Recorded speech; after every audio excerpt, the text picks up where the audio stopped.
Presidente Tercílio, boa tarde. Comentando Vossa Excelência, eu cumprimento a todos os deputados e deputadas. E cada vez que eu ouço algumas falas aqui, eu fico mais convencido do que nunca que parte da população brasileira foi enganada e está sendo motivada a ficar enganada por pessoas que deveriam ter um compromisso de estabelecer a verdade. Quem é da minha idade, aqui, sou do ano de 1978, estreou um seriado chamado, deputado Romanelli, A Ilha da Fantasia. Nesse seriado, o anfitrião era o Roark e tinha um anãozinho muito simpático, o Tatu. E lá você podia fazer um pedido e esse pedido era atendido. E é isso que está na cabeça de parte da célula bolsonarista, que está promovendo inúmeras atividades que desrespeitam a democracia. Uns aqui usam o termo atividade pacífica.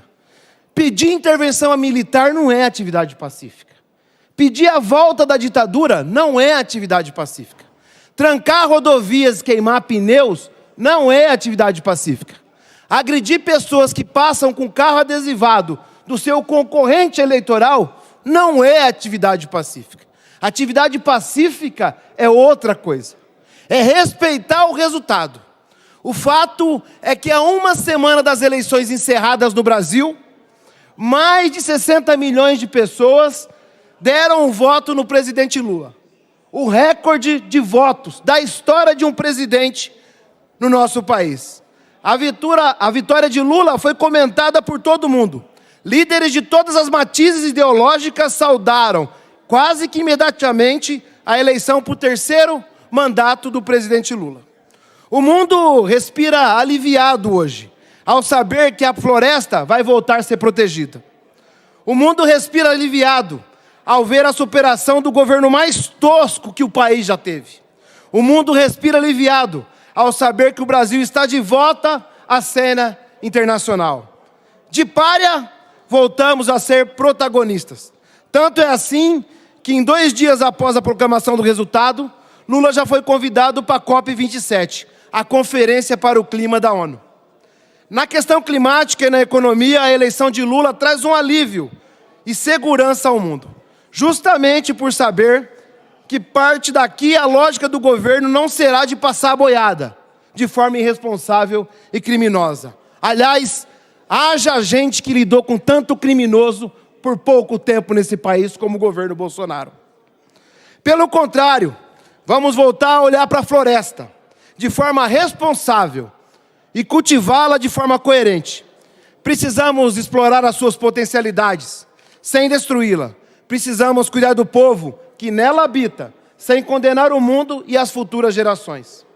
Mas, infelizmente, não é só de bom senso e coerência que esse país é formado. Se, por um lado, o Brasil e o mundo comemoram o retorno da grande e gigante civilização brasileira, por outro lado, a máquina de mentira bolsonarista parece mais ativa que nunca. O que assistimos na última semana foi o mais grotesco ataque ao processo eleitoral e à democracia brasileira. Vimos a máquina de fake news estimular manifestações que não aceitam o resultado eleitoral. Espasmem, tem deputado eleito na urna eletrônica criticando a urna eletrônica. Que se tivesse dignidade, antes de criticar a urna, renunciava o mandato, que não acredita no voto da urna eletrônica.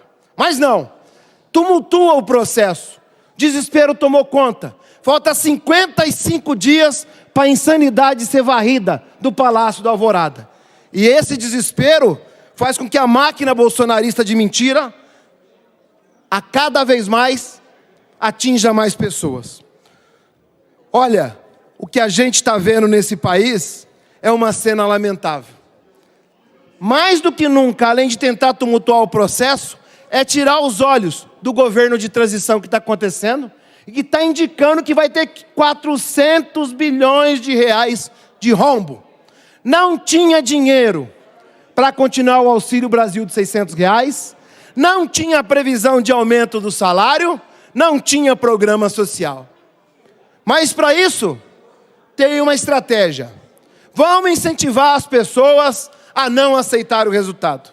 Vamos contratar uma auditoria argentina para resolver o problema do Brasil. Criticam tanto a Argentina e contratam uma auditoria argentina.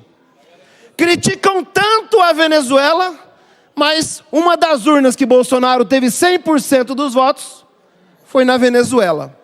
É uma contradição atrás da outra. E uma verdade sendo destampada a cada dia. Nós precisamos que mude-se muito esse processo todo. Falam que as eleições foram fraudadas, e eu concordo. Fraudadas mesmo. O orçamento secreto atrapalhou muito a eleição brasileira. A distribuição indiscriminada de dinheiro público, como mostrou uma reportagem no Mato Grosso essa semana, comprova que houve fraude nas eleições. A Polícia Rodoviária Federal fazendo blitz e não deixando o povo nordestino ir votar, comprova a fraude. O senhor perdeu uma parte na sequência, deputado? As redes, deputado Tadeu, foram inundadas de mentiras e permanece. E ainda assim, perdeu. E agora recorre ao que mais sabe fazer, ao golpe. Manifestações antidemocráticas perdem forças, mas é preciso cuidar delas e não esquecê-las. Nesse sentido, nós estamos pedindo ao Ministério Público, ao Ministério Público Eleitoral, ao Ministério do Trabalho, ao Ministério Público Federal, que continuem investigando e punindo os culpados. Nossa democracia é o nosso maior bem e não vamos deixar de defendê-las. Nossa liberdade é inalienável, mas 215 milhões de brasileiros pressupõe a submissão de 215 milhões de brasileiros a uma regra para essa liberdade existir. Não podemos aceitar o desrespeito às leis como se isso fosse objeto de liberdade de expressão. O fascismo não vai prevalecer. Deputado Homero, que me antecedeu, fez uma fala aqui há 3 anos atrás. E eu me lembro muito bem, porque ela foi muito forte, e eu fiquei impactado. Agora, o Brasil tem que entender que as minorias têm que se submeter às maiorias. Eu acho que o deputado mudou de concepção, pelo jeito. Se as maiorias têm que prevalecer sobre as minorias, 60 milhões é maior do que 58 milhões. E o resultado deve ser respeitado. O difícil para esse pessoal não foi contar mentira. Foi fazer a mentira ficar de pé. E para isso foi contadas várias outras mentiras. E uma hora todo mundo sentou para tirar a história limpa.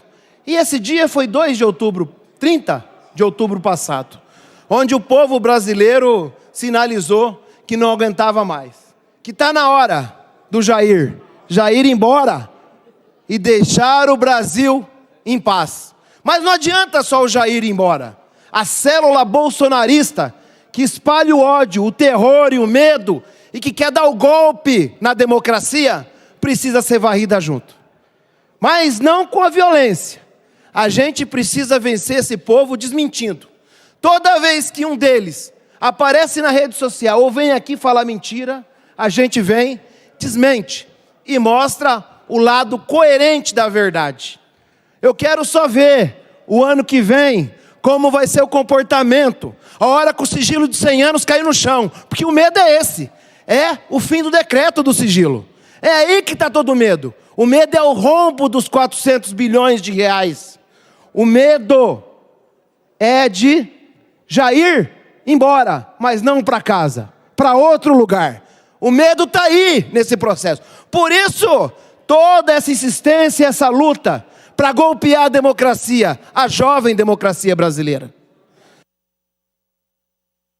Pois não, deputado Arilson. Que, presidente, não poderia deixar de elogiar a fala de Vossa Excelência, hoje colocando a importância de se reconhecer o resultado das urnas e respeitar o direito dos vencedores nesse momento, que é que a democracia siga em paz, assim como seguiu em outros momentos.